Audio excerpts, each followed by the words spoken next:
Maintenant, on va faire le problème 6. Pour le problème 6, ça va être assez simple. Il nous demande de calculer deux sommes, puis leur différence.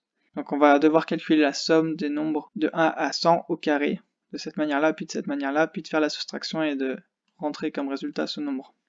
Le problème 6, il est assez simple finalement. Ça s'appuie sur un résultat mathématique qui est de dire que la somme des nombres de 1 plus 2 plus 3, etc. jusqu'à n, cette somme, elle vaut n fois n plus 1 divisé par 2. Donc nous, comme on connaît cette propriété mathématique, il n'y aura pas vraiment besoin de la calculer avec une boucle. On est plus malin que ça.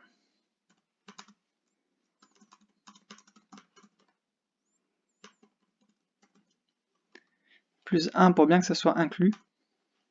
Donc c'est là où je vous disais la propriété mathématique, la somme de 1 jusqu'à n, c'est égal à n fois n plus 1, le tout divisé par 2. Et on n'oublie pas de soustraire la somme. Et bien sûr de mettre au carré. Problème 6. On peut aussi le convertir en entier si on veut, histoire d'avoir un résultat plus joli. Ou alors en faisant une double division ici, c'est pareil.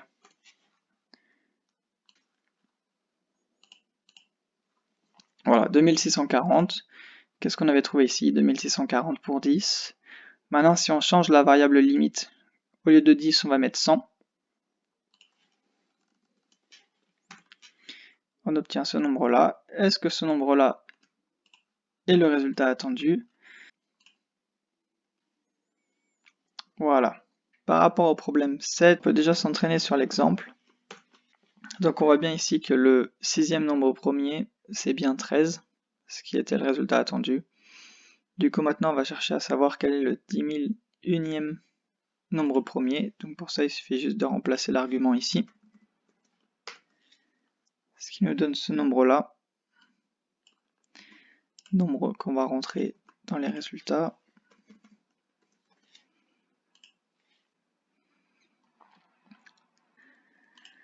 On va s'attaquer maintenant au problème 8. Alors le problème 8, on a une grille de nombres et dans cette grille, il faut trouver la plus grande suite consécutive à 4 chiffres dont le produit est le produit maximum. Donc par rapport à ça, ce qu'on va faire déjà, c'est stocker ce nombre dans un fichier.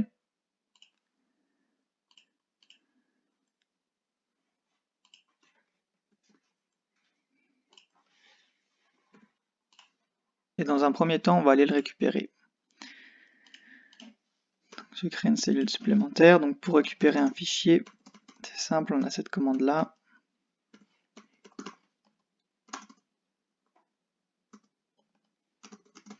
Ensuite, je le renomme avec un alias.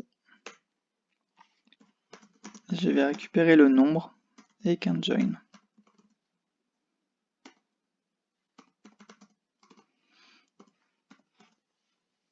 J'enlève le dernier élément de la chaîne de caractères que je vais récupérer, parce que j'ai pas envie d'avoir le retour à la ligne.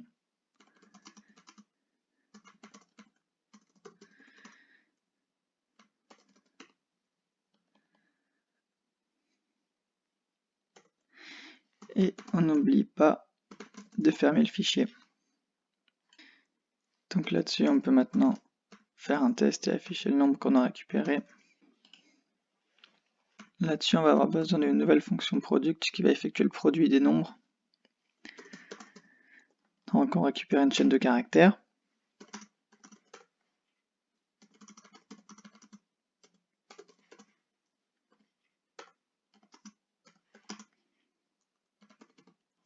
On convertit en entier.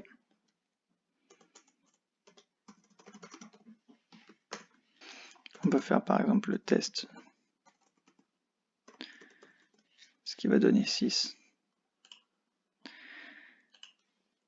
Et donc maintenant, on peut écrire notre fonction résultat qui va prendre le nombre en paramètre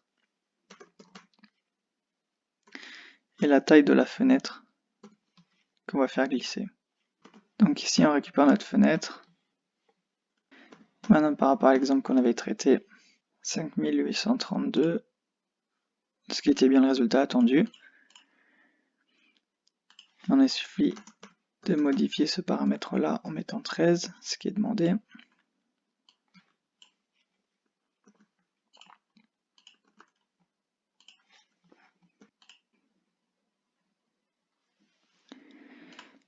Maintenant, il nous reste encore 2 problèmes par rapport au problème 9. Alors, on voit ça déjà. Déjà, ce qui se dégage, c'est que ça, c'est l'équation d'un cercle de centre 0, 0 et de rayon C. Donc, il y aurait un petit peu d'optimisation qu'on pourrait faire. Là, on va juste faire du brute force et trouver la solution directement en itérant. Donc, ce qu'on va faire, ça va être assez simple. On va parcourir toutes les possibilités pour A, B et C, et puis s'arrêter dès qu'on vérifie ces deux conditions-là. A carré plus B carré égale C2 et A plus B plus C égale 1000. On va calculer le produit et puis retourner ce produit. On a dans la condition du problème que A inférieur strict à B inférieur strict à C. C'est pour ça que dans la boucle, on peut se permettre de commencer à A pour B et de commencer à B pour C.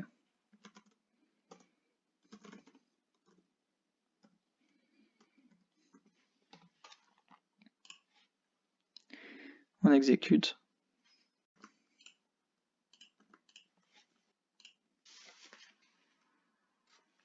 Maintenant, il nous reste encore un problème, le dernier qu'on va faire. Trouver la somme de tous les nombres premiers qui sont inférieurs à 10. Donc pour ça, on va réutiliser la fonction qu'on avait écrite pour le problème 3. Et c'est ça qui est assez intéressant avec Projectolaire, c'est que souvent les problèmes suivants s'appuient sur les problèmes qu'on a fait avant, donc les problèmes précédents. Et donc là-dessus, on peut progresser petit à petit, progressivement. Donc là, on va trouver, déjà on va s'entraîner sur l'exemple, on va essayer de retrouver ce nombre 17.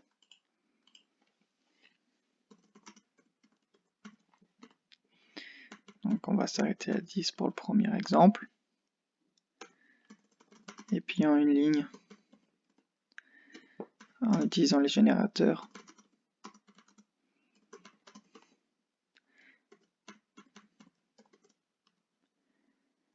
Et donc là, comme on a vu, avec la condition de la list comprehension en Python,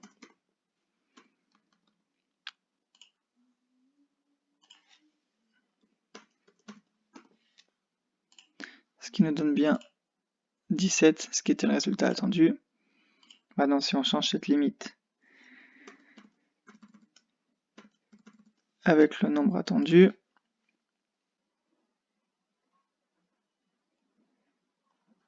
on obtient ce nombre-là.